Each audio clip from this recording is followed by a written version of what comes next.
Good afternoon. This is Deb Schmidt. Good morning if you're out on the West Coast. So glad you all could join me today for the webinar, How to Inspire Employees to Genuinely Care About Customers. That seems like a pretty big undertaking. A lot of companies, I do training. I've been doing training for 22 years. My company, Loyalty Leader Incorporated, was started in 1997. I personally do the training. I've traveled all over the United States working with companies. And one of the number one questions I get asked by people who hire me is, how can I get employees? How can I get my coworkers to care about customers? And, there are some things that are missing from a lot of organizations, and they're pretty basic things that if we just do a little bit of tweaking, you will find that employees care more about the customers. So that's what I want to share with you today is some tips for helping to create a customer-focused culture in your organization. How do you create a customer-focused culture where employees really take ownership of service, they care about the customers, they understand why it's important to deliver great service? So let's talk first about some of the essential reasons for creating a customer service culture. And what I'd like to do is just focus in on the top 3 reasons. Basically, a lot of employees forget this. Customers are the one and only reason that any business will succeed. They're the whole reason all of us are in business, no matter what industry we're in, no matter what our job is within that industry, no matter what company we work for. Customers are the one and only reason that we are there. They're the only reason, no matter what we sell, no matter what services we offer, even if we're a nonprofit, customers are the only reason that a business will succeed. So we need to understand that customers always have to come first, always. And yet what happens in many organizations is we become so task-oriented.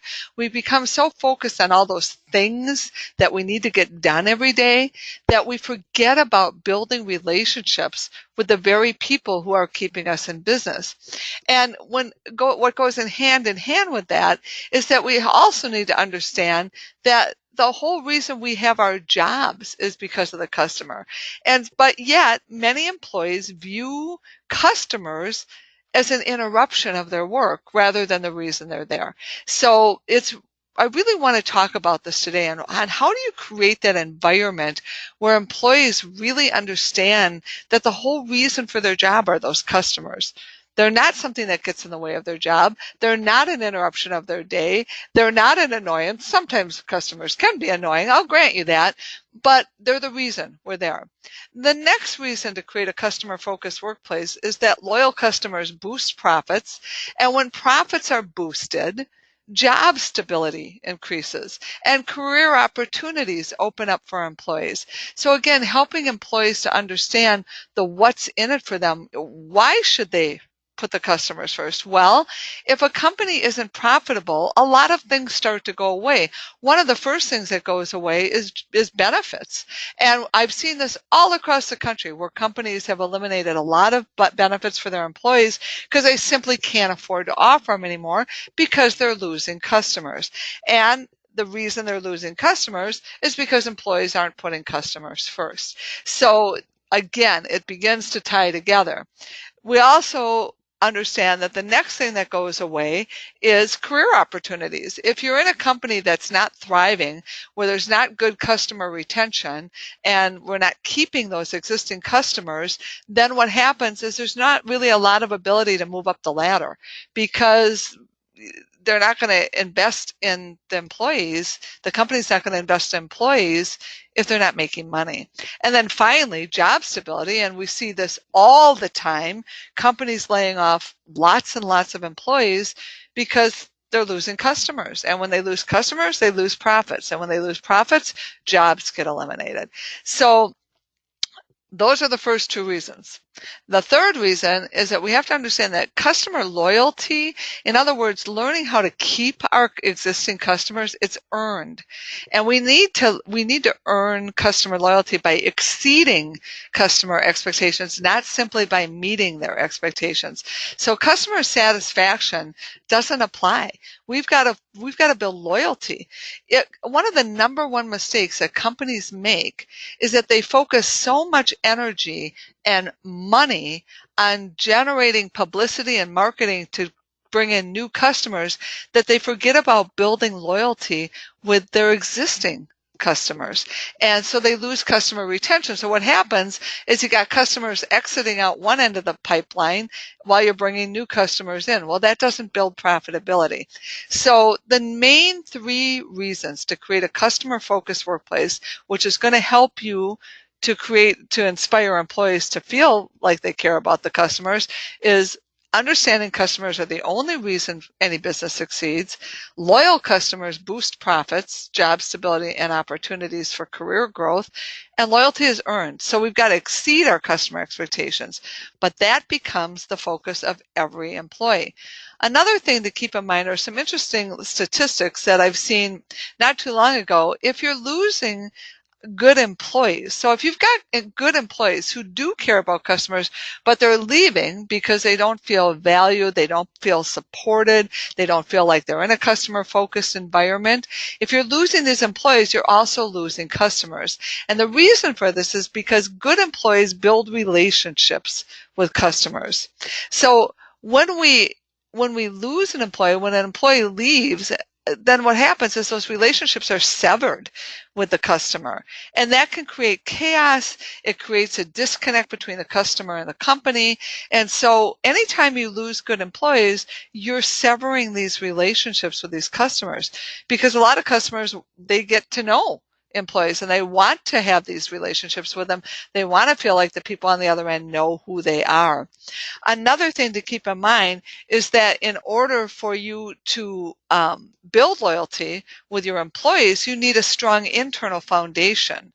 So, and unless you're building loyalty internally with your employees, your internal customers, you're not going to build external customer loyalty, because the employees simply aren't going to care. So a lot of companies bring in people like Deb Schmidt to do training for their employees, and they want me to teach them how to deliver exceptional customer service. Happy to do that. But if those employees aren't being treated well and they don't feel like they're valued and they're being rewarded for great service, then they're not going to treat the external customers as well as they might have if they do really feel valued. Employee attitudes are significantly affected by how they are treated by upper management. So it really becomes essential to focus on first looking inward. What's happening inside the company? Do the employees in your company really feel like they are cared about? Are they getting good service? Are promises being kept? Are they feeling really valued by the company? If not, they're going to leave. And we've all seen this statement where employees do not usually leave companies, they leave managers. So it really becomes important for upper management to understand how critical that role is into building employee loyalty in the organization. The next thing I want to talk about is that customer service is not a department. It really just drives me crazy when I go into companies and they say, well, we have a customer service department. Well, that's fine. You can call it a department, but really, every employee in the organization, regardless of their title, is part of a customer service chain. And every employee, regardless of their title, is responsible for delivering exceptional service, both internally to their coworkers and externally to the external customer. All employees, everybody, including upper management, needs to be held accountable for service excellence. So we need to understand that when we bring in training for a company and we're training employees on how to deliver exceptional customer service, if upper management isn't being held accountable for those same service skills, then the employees aren't going to do it. It's not going to hold it's not going to hold any water for them, because they're going to say, hey, my manager doesn't do this. Why should I do it? Employees also need to know and understand the rewards for delivering great service, and they also need to be aware of consequences for delivering poor service. What are the rewards? What are the consequences? That needs to be communicated very clearly to employees. They need to know that there really are rewards for being exceptional and delivering customer service, and there also needs to be consistent consequences when they don't deliver. So how do you get to that? And how does that make people care about the customers? Well, let's go back to that upper management for a minute. Loyalty, customer loyalty, starts at the top of an organization. It is really essential that upper level managers participate in customer service training. I was several years ago, I had a major healthcare organization in the Milwaukee area. They wanted to hire me to come in and do training at 30 different clinics. So it was a huge contract, and I would have been training hundreds and hundreds of employees. And so these were the employees that worked in their medical clinics. And so they wanted me to come out. It was a tremendous opportunity for me as a business owner and as an individual. And I asked the fatal question. I said, are the doctors going to be required to attend the customer service training? In this case, we called it patient service training. And literally the color just drained out of their faces. The team that was going to bring me in, they said, well, we can't get doctors to go to customer service training. And I said to them, then please don't hire me. Because if I come in and do training with all your clinical staff on how to deliver exceptional patient service and build patient loyalty, and the doctors are not held accountable for the same behaviors with their patients as the rest of the staff is, you're going to create apathy. Morale is going to go down in those organizations, and your service standards might actually decrease. And so I said, you have to understand that a lot of your staff believe the doctors are the biggest offenders in how they deliver service to their patients. And so they said, well, let's take it back to our executive team and we'll get back to you. So they were astounded that I was going to walk away from that contract. But I've seen it happen in organizations. So the executive team that they were going to meet with, those were all doctors. And they contacted me about a week later and they said, okay, we've met with the executive team and they have agreed to go through your training. They're wondering if you could modify it somewhat for them, maybe make it a little bit shorter, not half-day workshops, maybe offer some weekend training, some evening to make it a little bit more accessible for them. But they've agreed to go through it. And I said, that's awesome. So I got this massive contract and I started doing the training, and 300 doctors went through my training over the course of several months. They called it Deb Schmidt's Charm School. And several years later, I was in a Starbucks and I had this big guy come up to me and he said, hey, do you remember me? And I said, I'm sorry, I don't. He said, well, I was at your Charm School, and he named the healthcare organization. And he said, I just want you to know, I'm still smiling at work. I'm still treating my employees as my primary customers, and I'm still making sure that I'm following those customer service standards in dealing with our patients. And I said, that's awesome. And I got so many emails from employees in that organization thanking me for getting the doctors to go through that training. They said it was just a dramatic difference in the clinics because the doctors took ownership of the quality of customer service, or in their case, patient service. So don't underestimate the importance of upper level managers. When I do training at companies, I encourage the CEOs to be in those workshops because it sends a very powerful message to the employees. It lets them know that, hey, I'm invested in this too. I'm going to be held accountable for these same behaviors. So if you do training in your organization, involve the upper level managers. Make sure that they're being held accountable for that, the same level of service. Understanding that upper level managers and managers serve as role models for employees. They are on stage every day when they walk through the door of your organization. They're the role models. They're the employees are watching the managers. They're going to model their behaviors after what the managers are doing. So it's really critical that managers and upper level management demonstrates daily what exceptional customer service looks like. They need to demonstrate it. They can't say one thing and do another thing. They can't send employees to training to learn how to deliver exceptional service, but then not be held accountable for delivering it themselves. And that starts with how they deliver service to their internal customers, their employees, and coworkers.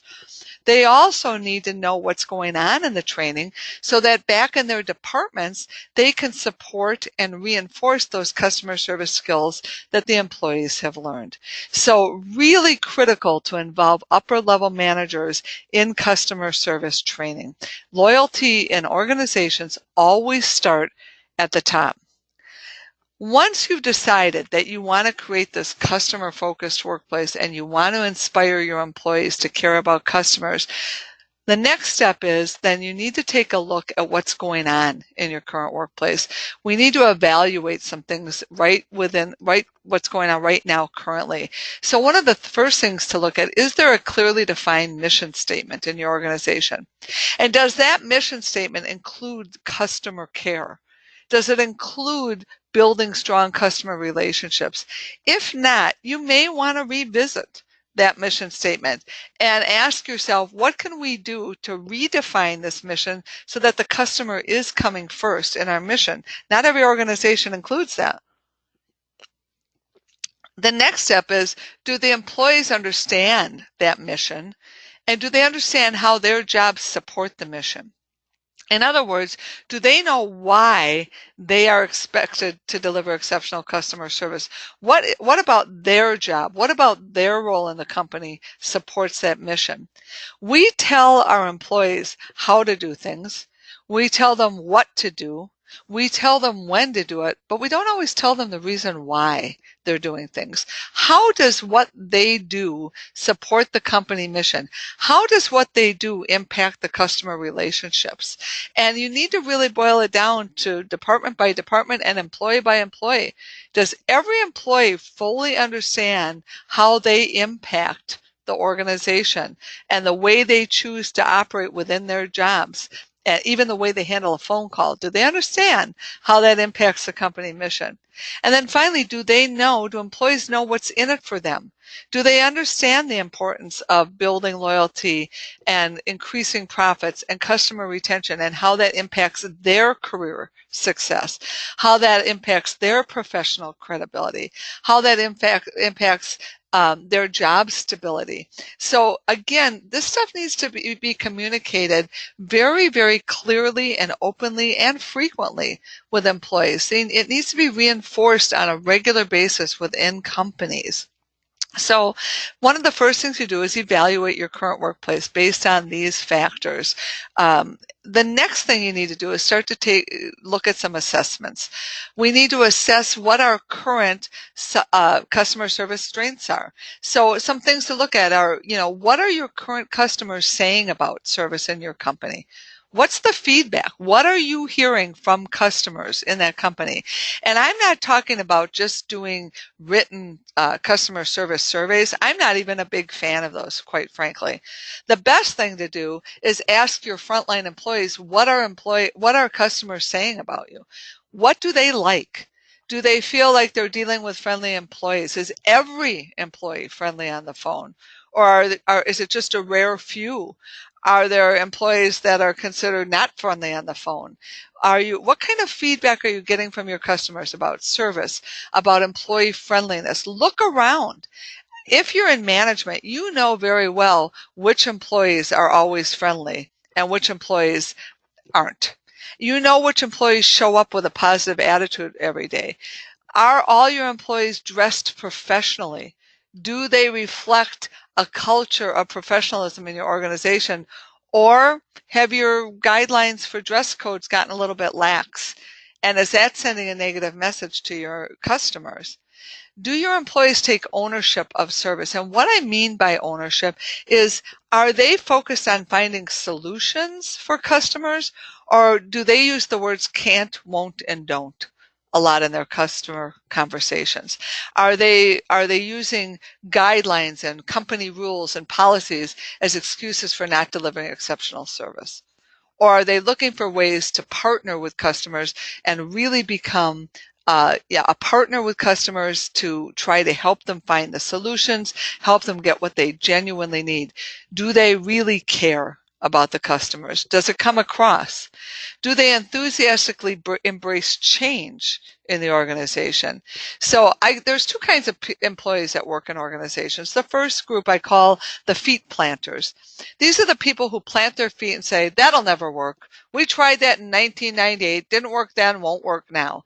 Those people are going to resist change, and they're going to hinder positive changes in the organization. They're going to get in the way. They're also going to destroy their own career growth because, as you know, people who plant their feet, everybody else just passes them by.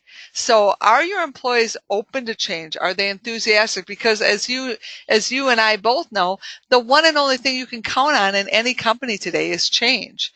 And so you need employees that are enthusiastic about change, who embrace change, who try to be a part of helping change be successful in the organization. So you got to look around and assess where are employees at when it comes to coping with change. Are your employees knowledgeable about the products and services that the organization offers? Are they doing their work to keep up with product changes, with new developments? Are they aware of all the resources available to customers so that they can be a good source of information for customers beyond the basic questions?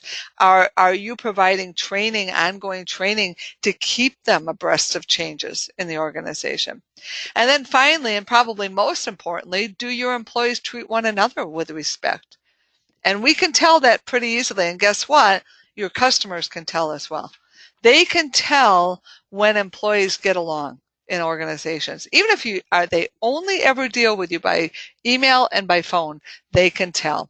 There is a certain sensibility about how customers perceive companies based on how well the internal customers get along.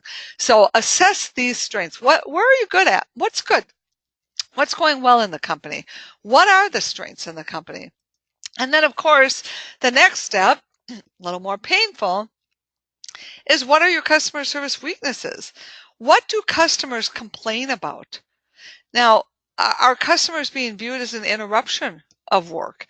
Do you hear people grumbling because they're like, oh my gosh, these customers, I can't believe how many calls I'm getting today. I'm not getting any work done. Well, again, those customer calls are the whole reason we are there. So what are employees griping about? What are customers griping about?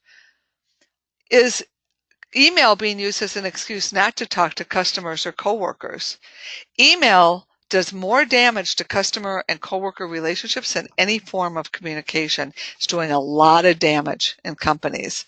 So again, we need to take a look at what's getting in the way of delivering exceptional service. Is there a failure by employees to follow through on promises? And I don't only mean promises to external customers, but promises to their internal customers. Are your employees keeping promises to one another, to their coworkers? If not, then what they're doing is they're damaging that customer service chain, because our coworkers rely on us for information and support and resources to help them do their job, just like we rely on our coworkers for that kind of material.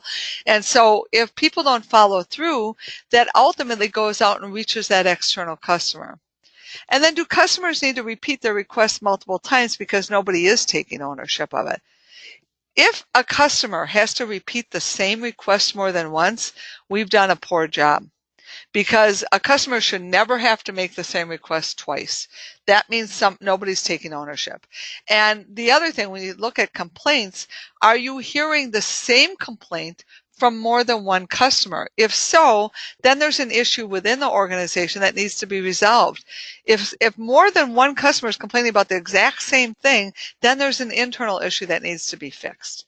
And again, that's where it becomes important to get employees involved in being part of that solution. The next thing that we need to assess then are customer service barriers in our organization. What's getting in the way of employees of delivering exceptional service? What's making it difficult for them to care about the customers because there's frustrations going on internally? So one of the biggest issues in a lot of organizations are phone system issues. Either we have very difficult phone systems for the customers to navigate, and so the customers end up in the wrong department, or they get transferred a bunch of times, or they're on hold forever. And by the time they get through to an employee, the customer is so frustrated, they take it out on the employee. Well, that makes it hard for the employee to care about the customer. Time management issues, short staffing. This is common in a lot of companies right now. Employees are being asked to do more and more work without a lot of the resources to support them. And so what happens is they get burnt out, they get frustrated, they feel like they can't spend a lot of time with customers because there's too much going on. They're being measured, in some companies they're being measured strictly on productivity, not on customer relationships. So they're rushing through calls, they're rushing through conversations with customers, and that makes them feel like, hey, I can't care about the customer because that's not what I'm being measured on. So you need to take a look at that. Poor communications is the number one complaint I hear from employees and companies. They don't feel like they're being communicated clearly to by upper management. They don't feel clear on what the priorities are by their managers. They don't feel clear about changes going on in the organization. And so it's important to take a look at how clear are your employees on getting information? How effective are they getting information? Are you keeping up with keeping them informed? And so this is something to evaluate in your organization. Number 4, silos, that lack of team approach, that us versus them kind of thinking, that usually is a lack of understanding about what's going on in other departments. So many times employees make assumptions that they're doing all the hard work in their department and the people over in that other department are doing nothing, or they're not doing a very good job. So we need to break down those silos by bringing those teams together and talking to one another to find out what a typical work week looks like in that other department. What are some of the challenges they face? What does my department do that makes your job easier? What does my department do that makes your job more difficult? So we've got to begin to tear down those silos and help everybody in every department understand that it's not about HR versus accounting versus customer service versus sales versus, whatever, procurement. This is we are all one company. And from the customer's point of view, we are all one company. They don't care who's in what department. They just view all of the employees as one company. And so how do we begin to break down those silos and bring teams together and get them to understand we're all one team? This is all one team. We all work for the ABC company or the XYZ company or the 123 company, and that's how our customers see us, and we need to operate as one giant team. And it's not about this department versus that department. So we need to get departments talking to one another so that employees can get to build understanding about what's going on in those other departments. They can build understanding and empathy about what those departments need from us in order to do a good job, and need to let them know what we need from them in order to do a good job. And that's all communications. 90% of problems that occur in the workplace are due to poor communications. So really taking a look at what's going on between teams. And of course, if you're in a company where there's different remote locations, are you getting those people in those locations, creating opportunities for them to get to know each other and build empathy with one another? Unclear management expectations and accountabilities is another big complaint that I hear from employees frequently. They don't understand what's going on. They don't understand. There's not a trickle-down effect of information. So they're not clear on what's expected of them. Now, that's a two-way street. On the one hand, it's important for management to take ownership of that. But on the other hand, employees need to also go to their managers and say, help me to understand what the priorities are here. Help me to be really clear about what your expectations are. So it's a two-way street. It's not all up to management to communicate this. It's also up to employees to go and check this out with their managers. If they don't feel like they're getting clear messages, or they're not clear about what's being expected of them, then they need to go to their manager and ask for clarity and ask for how I'm going to be held accountable. So it is a two-way street, but we both sectors need to look at that. And then another area that makes employees not care about customers is when rules are consistently overridden by their managers. So if an employee says no to a customer because they're following company guidelines, and that customer gets angry and demands to speak to the manager, and the manager apologizes and overrides that employee's decision, they've completely undermined that employee. And after a while, employees just simply will not care anymore. So again, we need to equip our employees with the ability to make some decisions to override some of the rules to benefit the customers. And if they aren't going to be able to do that, then managers need to back them up, because it's unfair to employees to tell them to do things one way and then have the manager completely turn the tables on them just because they dealt with an angry customer. So these are all common barriers in workplaces that need to be assessed, need to be evaluated, and I would encourage you to get together with teams and go, okay, let's identify the barriers and then let's start talking about the solutions. How do we fix these issues? And there are solutions to every barrier. That's the good news. So let's go back to this idea of employee ownership and that what's in it for me. Employees need proof that when they deliver excellent service, that's going to increase the likelihood of getting promoted in the company, or the likelihood of getting a raise, or it's going to increase the likelihood of job stability. You've got to be really clear with your employees about what's in it for me. Why should they? Why should they deliver exceptional service? Why should they genuinely care about the customers? Well, they've got to feel like there's some payback for that. Or, yeah, you feel good when you're dealing with a customer and you know you've given them great service and you've been nice to them and you cared about them, but they also want some reward for that. And we'll talk about that more in a little bit. Also, they want to play a role in the development of service standards. Companies, when they develop customer service standards and then they just lay them down in front of their employees and say, okay, here's the rules you need to follow, what's happening, you're not going to get buy-in from that. But when you involve the employees in taking ownership of developing those service standards, now there's going to be some buy-in because they help to create the standards. They are the ones that are having a voice saying, hey, here's what our customers needs. Here are the standards we should hold ourselves to. And when they get involved in developing those service standards, there's going to be far more ownership of those customer relationships, and they're going to care more about supporting those standards rather than just having a bunch of rules plopped down in front of them. They are also going to be, in order for employees to take ownership, they need to be equipped with skills and resources to do what's best for customers. A lot of times we make assumptions that people should just know how to treat customers. And the problem is a lot of people don't know. They really don't know what customer expectations are. They really don't know what they need to do in order to build those solid relationships. They really don't know what really makes customers happy. So we've got to equip them with skills and resources. We need to teach our employees how to do what's best for our customers. We can't just assume everybody knows that, because a lot of people don't know that. People coming right out of college, most of them haven't had any soft skill training. They've got a lot of academic training, but they don't really know how to build customer relationships. And it's not intuitive for everybody. So we've got to assume that people don't know how, and we're going to teach them how. We're going to provide those skills and those resources for them.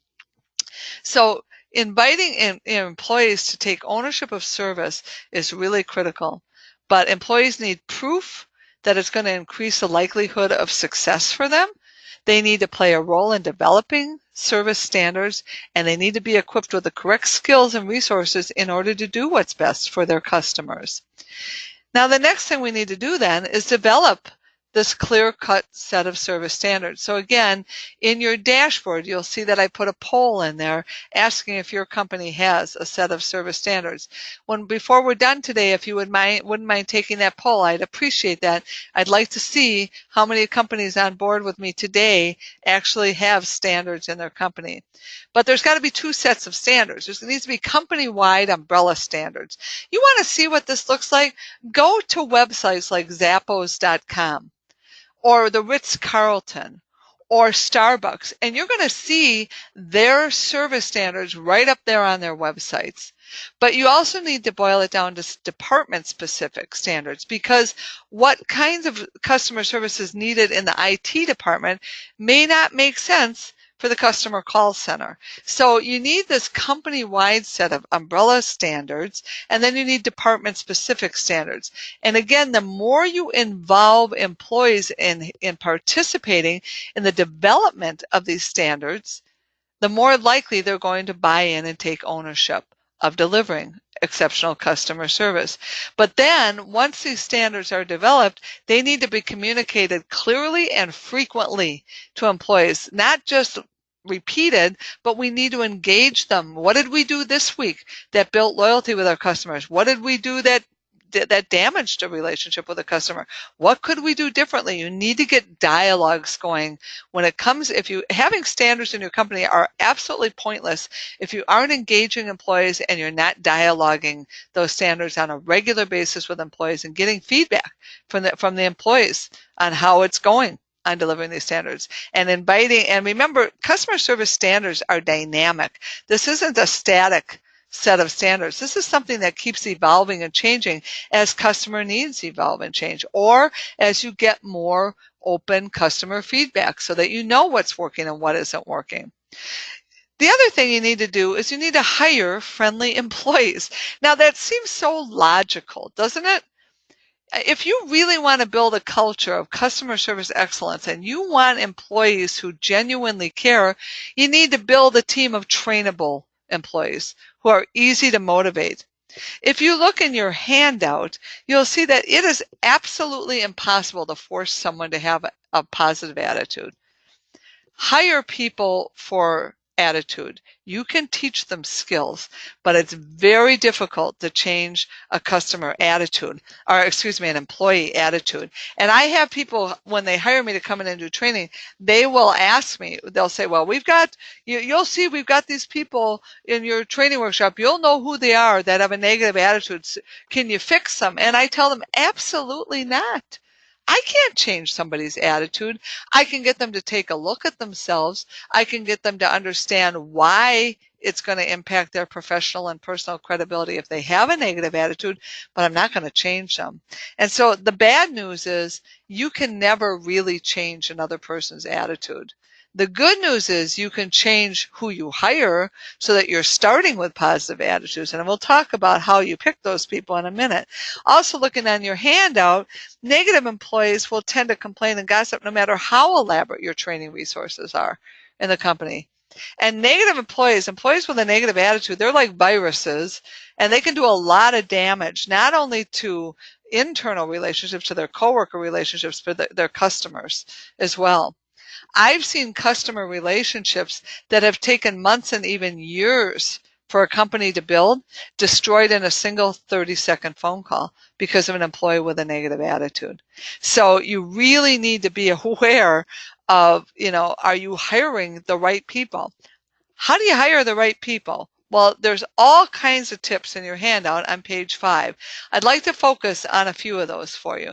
First of all, only select people who are naturally friendly, helpful, and people-oriented. So I don't care how great their skills are. If they're negative people, they're going to be negative in the workplace. Always hire people based on attitude first and skills second. Skills can be taught. Attitude is a choice. Hire people who are not embarrassed to provide great service. So a hot tip for you, if you look on the slide here, if a candidate cannot smile during the interview, if they can't even muster a fake smile during a job interview, they're not going to be friendly for the customers. So right away, pay attention to what's going on with that personality of that person. If they can't even muster a fake smile, they're not going to smile later on. I promise you that. Ask your job candidates to define customer service excellence. Ask them during the interview. Ask them open-ended questions. Tell me what exceptional customer service looks like to you. What is customer service excellence? Get them talking about it. Have them define it. If they can't, you probably are not going to have a great candidate there. You need to communicate to your prospective employees that great customer service delivery is always going to be a primary performance measurement in your company. If it isn't currently, I would encourage you to put it in place. Because when employees get hired, they need to understand that they are going to be measured, rewarded, and punished based on customer service. So if you look at the bottom of your handout here, I put a bunch of questions that you can ask during the interview process. What do you think is the most important part of your job? If they don't say the customer relationship, you've got a little bit of an issue right out of the gate. Ask them, what's the nicest thing you've ever done for a customer? Now, if they're right out of college and they say, well, I haven't dealt with customers, you can say, what's the nicest thing you've ever done for a fellow student? You can ask them, what would your former coworkers tell me if I asked them to describe you? What's the toughest situation you've ever had with a customer and how did you handle it? And then what's the nicest thing a customer has ever said about you? These open-ended questions will help you very quickly get to how that person is going to be in dealing with those customer relationships. So use them as your guide. You can take them right out of your handout.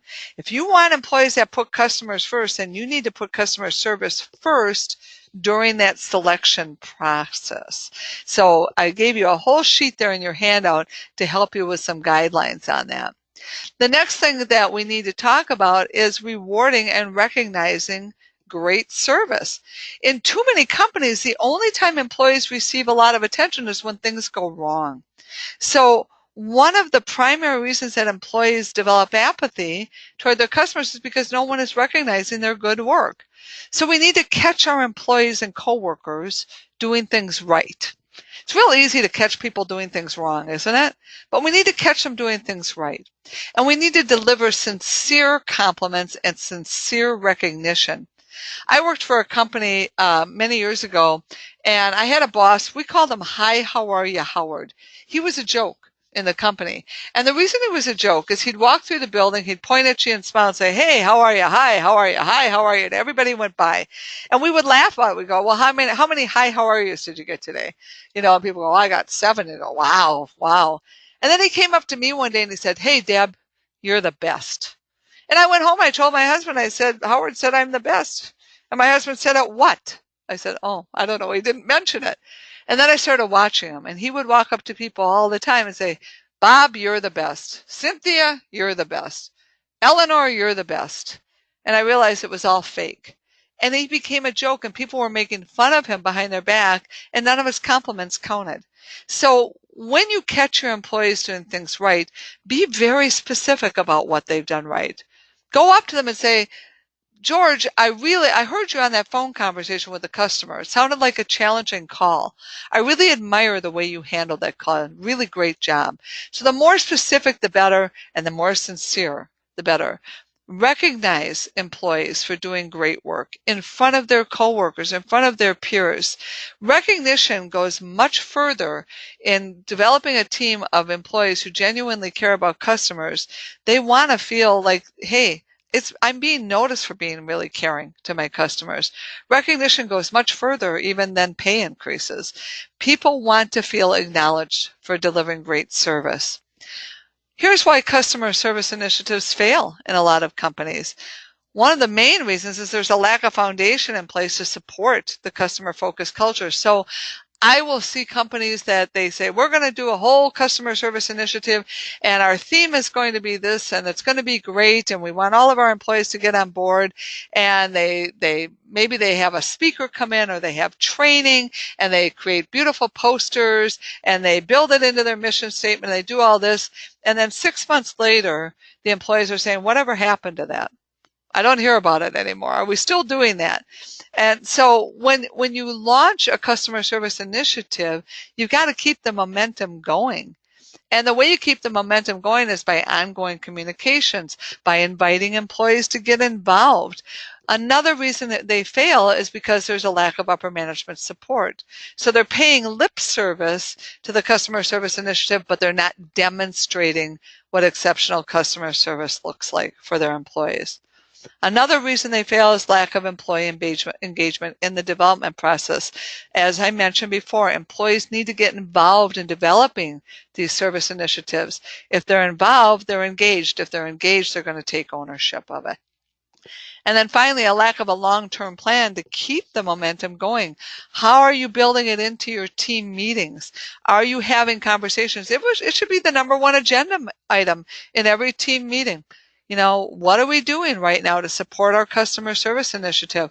What's going well? What's getting in our way? What should we be doing differently? You need to have an ongoing conversation about what's going on if you really want your employees to care. So why do all of this? Why develop all this in your organization? Why do you want employees who genuinely care about customers? Well, when you get them involved like this, you will also create value to the company. Here's what happens. You're going to have increased employee ownership of service. If they're engaged, if they're involved, if they're seeing upper management demonstrating what great service looks like internal as well as external, they're going to take more ownership of those customer relationships. You're also going to see improved communication skills, because if you're really doing this well, you're going to be providing resources and training and support to help open up communications between employees and their coworkers, between departments, and with the external customer. Maybe you're doing email etiquette training. Maybe you're doing phone skill training. You're improving their communication skills, so you're equipping them with what they need in order to build those relationships. When you do all this, you're going to have increased customer retention. When you have increased retention, you also increase the potential for greater product sales and maybe cross-selling and upselling opportunities. And then finally, you're also going to have employees who have an improved ability to handle more complex customer service issues, because they're getting that resources, they're getting the training, they're getting the role modeling that they need in order to handle those more challenging customer interactions, an angry customer, somebody who's just upset. So lots and lots of value to the organization when you begin to really focus on building this internal culture of customer service. When you're engaging those employees, they are going to genuinely care about customers, because they're going to understand what's in it for them. They're going to understand how it's a value to the organization, and they're going to feel better about doing their jobs. So one of the ways you keep this momentum going is you need to build a team spirit. So one of the things you want to do is involve everyone. Again, I keep repeating this, in setting those service goals, but keep the dialogue going. Keep having them identify ongoing ways to improve service. When they're getting negative feedback from a customer, rather than complaining about it, have them come back to the team and say, here's what I heard. What can we do to prevent this from happening next time? Train employees to be trainers and mentors to coworkers. So if you have employees who are really great at delivering service, let them mentor other people. Let them teach their coworkers how to deliver great service. They will enjoy doing that if they're already good at developing those great customer relationships. Provide employees ways to reward and recognize their coworkers for great service, so that it's not always up to upper management to recognize and reward. Encourage coworkers to do that. Build a customer service theme into every department and every company meeting. Have those themes, and then change the themes once in a while so that it doesn't get stale. And then be sure to communicate customer service principles daily through your newsletters, your intranet, your meetings, and other resources within the company. Maybe you have a tip of the day. I put a tip of the week up on LinkedIn through my business. What do you do to keep people thinking about this stuff? So if you look at the bottom of page 7 in your handout, write down your own ideas. As you're listening to me today, do you have some ideas? Quick jot them down before we wrap up today so that you don't forget them. What are some things you could do or take back to your team to talk about today? When things go well in the organization, it is important to celebrate those successes. Don't let it get stale. Post testimonials from your customers.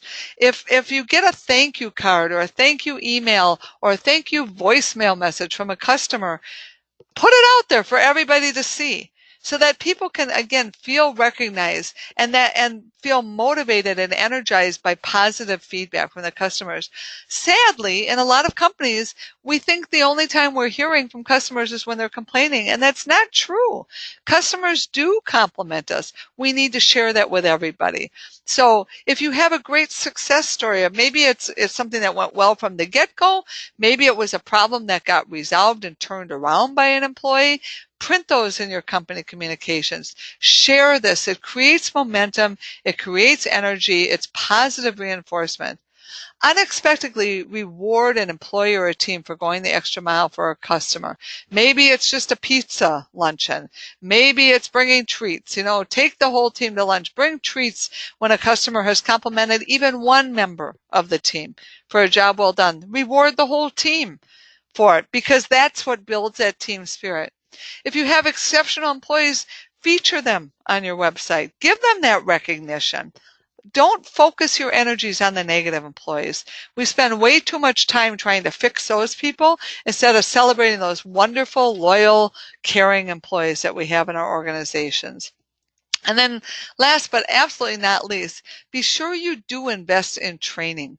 So a lot of times companies will do training when they're onboarding their employees.